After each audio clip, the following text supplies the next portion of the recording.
যদি 24 সালের অগাস্ট মাসের গণহত্যার বিচার হয়, সেই দিনের যে জামাত ইসলাম পাকিস্তানকে সাহায্য করেছিল তাদেরও গণহত্যার বিচার হবে। আরো বলেছে নতুন বাংলাদেশ, কখনো বলেছে দ্বিতীয় রিপাবলিক, অর্থাৎ বাটন টিপে 24-এর আগের সবকিছুকে মুছে দিতে চেয়েছে। এখন বলছে জুলাই সনদ, জুলাই সনদ হবে। জুলাই সনদ তাহলে বাংলাদেশ 71 থেকে আর কি গেল? পৃথিবীতে একটি জাতি রক্ত দিয়েছে ভাষা আন্দোলনের জন্য, সেই 52 সাল, আর কেউ দেয় নাই। বাংলাদেশের এই ভূখণ্ডে তখন পূর্ব পাকিস্তানের লোক জীবন দিয়েছে ভাষার জন্যে, আপনি সেটা মুছে দেবেন? 71 সালে যারা প্রকৃত মুক্তিযোদ্ধা ছিলেন, আপনারাই বলুন, 1 সেকেন্ডের জন্য আপনারা কেউ কল্পনা করেছেন কিনা আমি বেঁচে থাকবো? কোনো দিন কোনো ধারণা করেন নাই। আপনি বলেন সারা বাংলাদেশে যেভাবে যদি কেউ কিছু করতে চায়, এখনো মুক্তিযোদ্ধা, কমপক্ষে 1 লক্ষ মুক্তিযোদ্ধা বেঁচে আছে, তারা অবশ্যই রুখবে।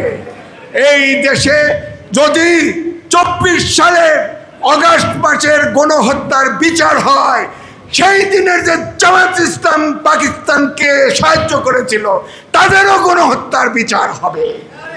আপনি জামাত ইসলামের নেতাদের জিজ্ঞেস করেন, ভাই একটু পাকিস্তানের ইতিহাস বলেন না, বলে দিবে ঝরঝরা। বলবে একটু ভারতের ইতিহাস বলেন না, বলবে, তাও বলে দিবে। কিন্তু যদি বলেন ভাই 71-এর মুক্তিযুদ্ধের কথা বলেন তো একটু, বলে আমি জন্মগ্রহণ করি নাই, এটা আপনি পাবেন।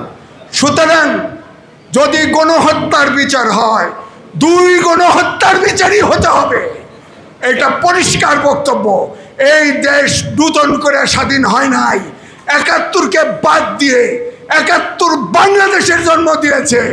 যারা বলে 71-74-এ ছেড়ে দেশ নূতন বাংলাদেশ, এই অন্তর্বর্তীকালীন সরকার ক্যাবিনেটের সিদ্ধান্ত নিয়েছিল 8 তারিখ নূতন বাংলাদেশ।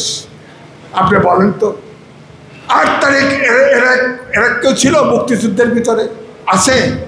71-এ 8 তারিখে তো এই অন্তর্বর্তীকালীন সরকার, দাঁত নাই মুখ নাই, আপনার এরা ওত নিয়েছে। ওই দিনকে নূতন বাংলাদেশ, পরে পিছিয়ে গেছে সমালোচনা থেকে। সুতরাং আমার বক্তব্য একটাই, যে আমরা যারা এই দেশ স্বাধীন করেছে, এই স্বাধীনতাকে এবং এই মুক্তিযুদ্ধকে কোনো রাজনৈতিক হাতিয়ার হিসাবে ব্যবহার করা যাবে না। যেমন তেমনি কোনো হত্যার বিচার হলে তাহলে 71-এর গণহত্যারও বিচার হতে হবে। সবাইকে ধন্যবাদ।